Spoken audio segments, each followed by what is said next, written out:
Just thought, I'm going to, make some sort of a memorial thing for myself. And so this is what I've come up with. Because of you, the bright stars shine. My life is blessed because you were mine. Because of you, I have dreams to share. You will always be my beautiful Sebe.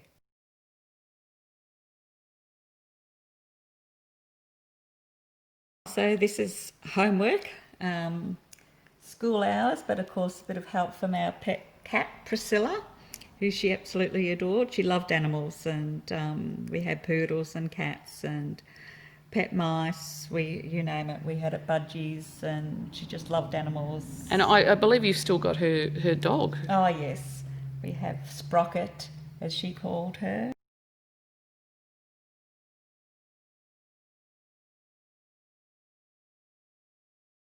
I knew that she was struggling with drugs, and I knew she had a toxic boyfriend, and that was a lot of the issues.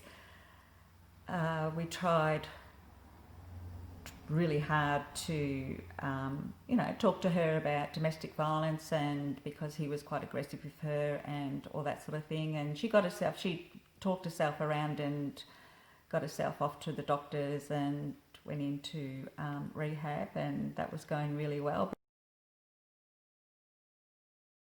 But of course, this ex-boyfriend wouldn't take no for an answer and made things pretty tough with her. So, and I guess that's where things started to spiral out of control again, and that's when Hunter came into the picture. Was the ex-boyfriend not happy with the fact that Sarah wouldn't go back with him, and so contacted Hunter, and Hunter turned up at Sarah's workplace to frighten her, to scare her, but instead he sort of befriended her and sort of took on that role, I suppose, as a father figure, and sort of saying, don't worry about him, I'll look after you. No. She knew he had been imprisoned, but I think they just believed there were minor incidences. She never knew that he'd murdered before, or what sort of person that, she was actually dealing with. And you never met Stephen Hunter yourself? No, I never met the creep.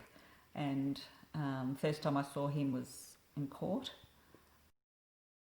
She had booked herself in for detox the day, for the Monday, I think it was about the 13th of November, so 2 days after she was murdered. She was already booked to go into detox. So when she was missing, I actually did the rounds at the hospitals thinking that she'd gone in earlier, or trying to think where she could be.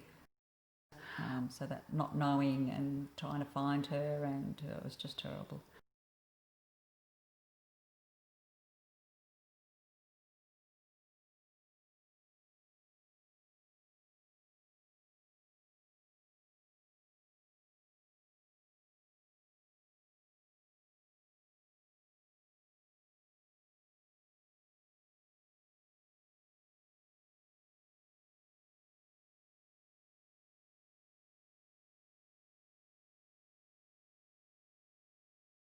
Definitely, this could happen. Like these men, they prey on women, and they manipulate. They know how to play the system. They're not really interested in helping these young people. They're just there to exploit them, and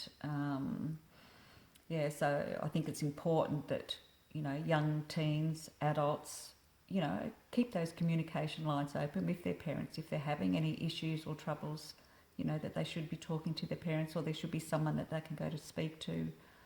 Let them know their concerns, or if they're in trouble, they've got themselves tied up into something that they, know is wrong, and they can't get out of it, or don't know how to get out of it.